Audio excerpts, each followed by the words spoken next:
bab yang terakhir sekali, iaitu tawaf wada, ya. Tawaf wada. Siapa ada buku boleh buka lah, ya. Tawaf wada bab yang ke-21.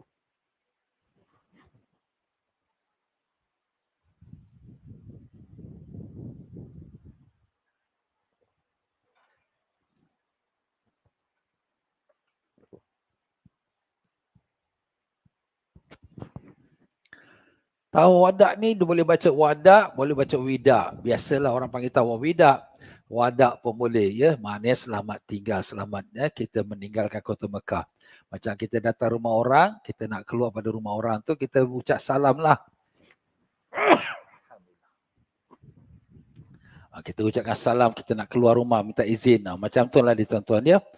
Begitulah sabda Nabi SAW, la yanfiranna ahadun hatta yakuna akhiru ahdi bil bait. Janganlah sama sekali seseorang meninggalkan Mekah sehinggalah urusan yang terakhir itu di Baitullah. Last sekali ialah di Baitullah. Maknanya dah tak ada apa lagi nak buat. Dah habis siap, dah barang-barang, bag-bag semua lagi, semua dah everything dah okey. Dah siap, okey. Nak berangkat kan? Okey, nanti dulu. Pergi tawaf. Lepas tawaf, lepas tu balik, naik bas, tu jalan. Macam tu lah dia tuan-tuan, ya. Jadi hukum dalam masalah tawaf ini ulama khilaf pada dua pendapat. Mazhab Hambali dan Hanafi mengatakan wajib tawaf wada. Wajib. Itu dalam mazhab Hambali dan Hanafi. Jika ditinggalkan, maka wajib dam. Dam tu apa dia? Satu ekor kambing. Kena sembelih bagi orang Mekah makan. Orang Mekah fakir miskin makan. Ya. Hadis yang tadi disebut. Mazhab Maliki, Daud dan Ibn al-Munzir mengatakan sunat. Maka jika ditinggalkan, sunat disembelih. Jika ditinggalkan, sunat disembelih. Sunat tu maknanya dia buat dapat pahala. Tak buat tak berdosa. Jadi itu dia sunat dia lakukan, iaitu kita sembelih. Kalau mazhab Malik, Imam Maliki, ya. Dan demikian pula dalam mazhab Syafi'i ada dua pendapat. Mazhab Syafi'i pendapat kaul yang pertama tu pendapat pertama, kaul yang asah, yang lebih kuat, ya, yang lebih sahih. Tawaf wada itu wajib. Alamak. Meninggalkannya wajib bayar dam. Dalil seperti mana mazhab Hambali dan Hanafi, hadis Nabi tadilah, ya. Itu pendapat pertama. Pendapat kedua, sunat tawaf wada. Jika ditinggalkannya sunat bayar dam. Jadi maknanya kalau sekiranya dia tak tawaf wada, dia tak berdosa, tapi sunatlah dia sembelih satu ekor kambing. Habis ustaz, kalau tak sembelih satu ekor kambing, taklah berdosa juga. Sebab hukum sembelih satu ekor kambing pun sunat juga. Kalau dia berpegang pada pendapat yang mengatakan sunat tawaf wada. Itu dah tuan-tuan, ya. Jadi mana yang satu ustaz kita pakai ni? Kita pakai yang paling kuat. Sebab itu yang paling kuat sekali, iaitu wajib tawaf wada. Sebab Nabi dah sebut, jangan seseorang tinggalkan ke Mekah ini, melainkan dia melakukan tawaf di Baitullah. Melainkan kalau ada orang keuzuran, ya, keuzuran seperti orang-orang yang haid, ya, perempuan haid ataupun perempuan nifas atau ahli Mekah. Ahli Mekah memang dia tak wajib tawaf wada sebab dia memang orang Mekah. Dan juga yang tinggal di Mekah selepas haji. Lepas haji dia tak balik ke Singapura, dia duduk Mekah terus. Dia nak duduk Mekah, nak jadi rakyat Mekah. Jadi dia tak payah tawaf wada lah. Jadi macam itulah, kalau sekira orang tu dia tak keluar pada Mekah, dia tak perlu tawaf wada. Tapi kalau sekira orang perempuan haid dan nifas, dia ni macam mana ustaz? Dia boleh tinggalkan Mekah tanpa tawaf wada kerana dia tak boleh tawaf, kerana dia dalam haid atau nifas, ya. Dan begitulah dia untuk bagi orang seperti disebutkan, semua disebutkan dalam hadis yang disebutkan tadi. Siapakah yang diwajibkan tawaf wada? Pendapat mazhab Syafi'i terbagi pada dua pendapat. Pendapat pertama, tawaf wada hanya untuk jemaah haji yang hendak meninggalkan Mekah. Ini pendapat Imam Haramain, Imam Ghazali rahimahumullah ta'ala. Maka tidak dituntut kepada selain jemaah haji mengerjakan tawaf wada. Ini satu pendapat. Pendapat mengatakan jemaah haji saja yang wajib tawaf wada. Pendapat yang kedua, tawaf wada itu wajib atas sekalian mereka yang hendak meninggalkan Mekah melebihi 2 marhalah sebagai penghormatan tanah suci walaupun dia penduduk Mekah sekalipun.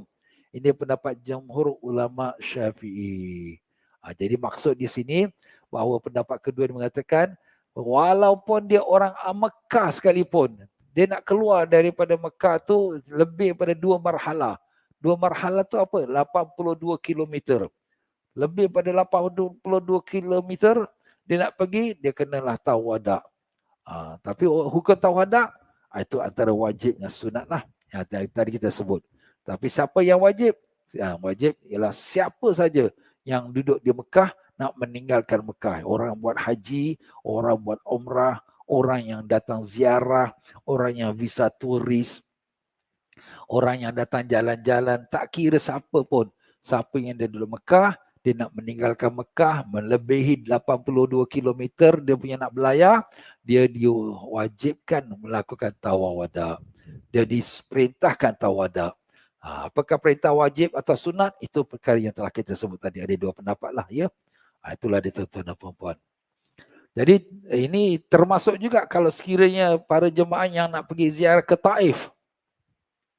Ziarah Taif ini ada 2 peringkat. Peringkat yang tak sampai 82 kilometer, ya, iaitu bandar Taif. Tapi peringkat yang sampai lebih 82 kilometer, iaitu sampai di puncak gunung Taif. Dia namanya Hada. Hadal Alif. Hada. Itu tempatnya tu memang sejuk sekali. Itu memang puncak dia. Jadi kalau sekiranya para jemaah umrah lah ya, jemaah haji kita tak kira lah ya, dia nak pergi ke Taif, nak pergi sampai ke puncak 82 km, maka dia dah dituntut untuk tawaf wada. Tapi apakah tuntut tawaf wada tu sunat ataupun wajib? Itu ada pilihan, 2 pilihan. Dia nak buat, dia ambil hukum sunat, okeylah dia tak buat. Dia ambil hukum wajib, dia kena buat lah. Itu terserahlah mana yang dia pilih. Tapi yang kuatnya pendapat yang mengatakan wajib, ya, itu yang pendapat kuat ya. Tapi kembali kepada kita lah ya. Kenapa jadi macam tu pula? Berbeza pendapat antara jemaah haji ataupun yang bukan jemaah haji yang wajib tawaf wada, kerana mereka membicarakan tentang sebab tawaf wada tu kenapa. Apakah kerana ibadat haji atau kerana meninggalkan Mekah? Jadi kalau kerana ibadat haji, jemaah haji sajalah yang dituntut tawaf wada. Kalau kerana meninggalkan Mekah, siapa saja yang ada dekat Mekah nak meninggalkan Mekah lebih daripada 2 marhalah, kenalah tawaf wada. Itulah tuan-tuan ya. Itulah hukum dia. Bilakah kita nak waktu tawaf wada kita?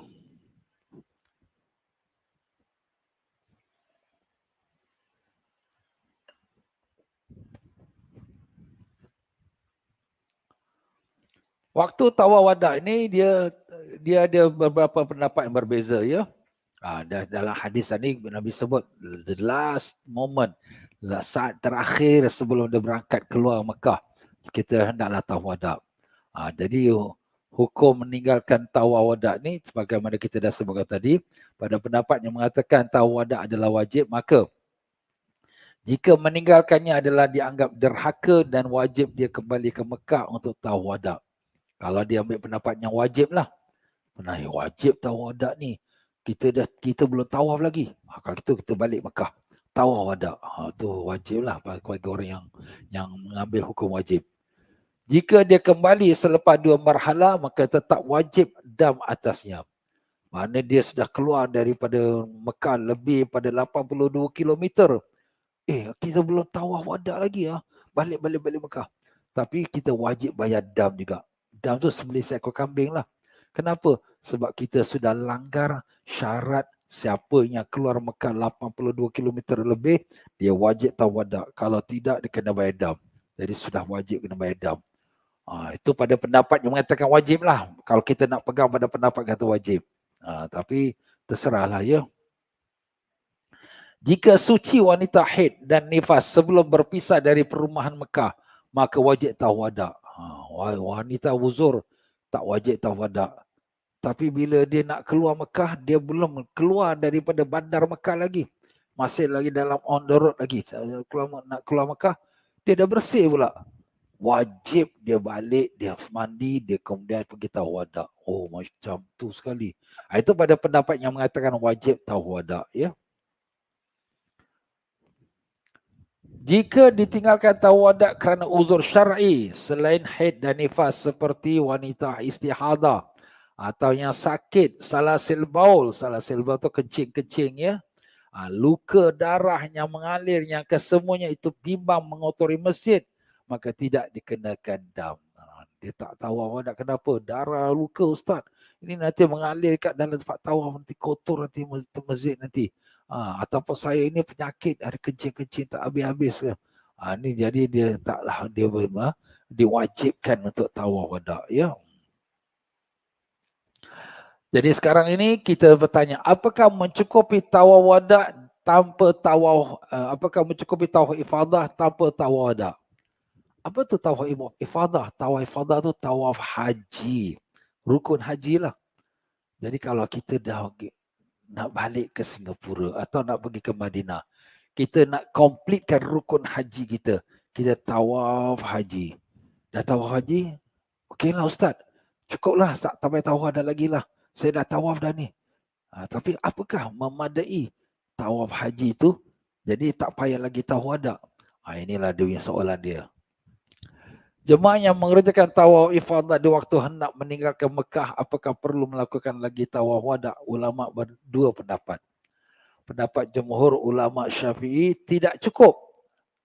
Kenapa? Tawaf wada hanya tak cukup dengan tawaf, hanya dengan tawaf ifadah sebelum berangkat. Hendaklah dikerjakan tawaf wada secara berasingan. Kerana tawaf ifadah tu rukun dan tawaf wada tu wajib. Jadi ini satu rukun, ini satu wajib. Jadi kedua-duanya mesti dibuat. Jadi kalau gitu tak cukup dengan kita tawaf ifadah.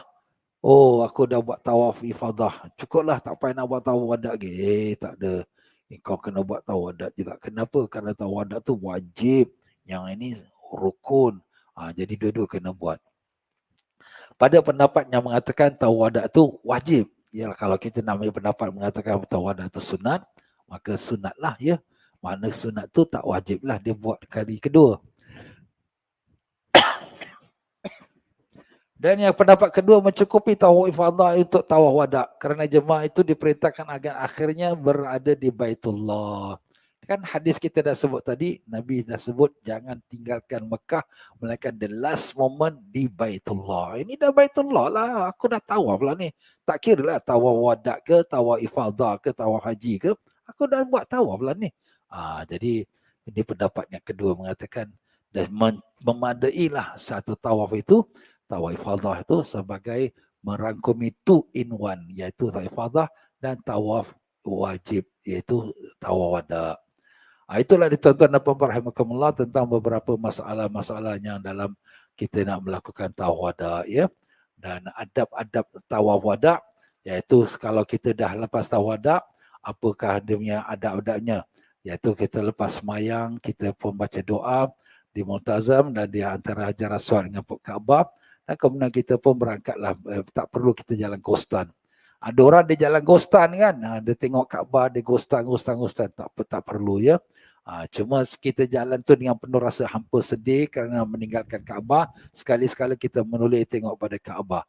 Sampai depan pintu Masjidil Haram, sekali lagi kita tengok Kaabah, kita pun doa, ya Allah janganlah kali penghabisan aku berada di sisi rumahmu ya Allah. Panjangkan umur aku sehat walafiat, bawa lagi anak cucu aku semua datang kemari untuk menunaikan ibadah haji dan umrah. Kita doalah pada Allah. Itulah dia tuan-tuan dan puan-puan rahimakumullah ya. Jadi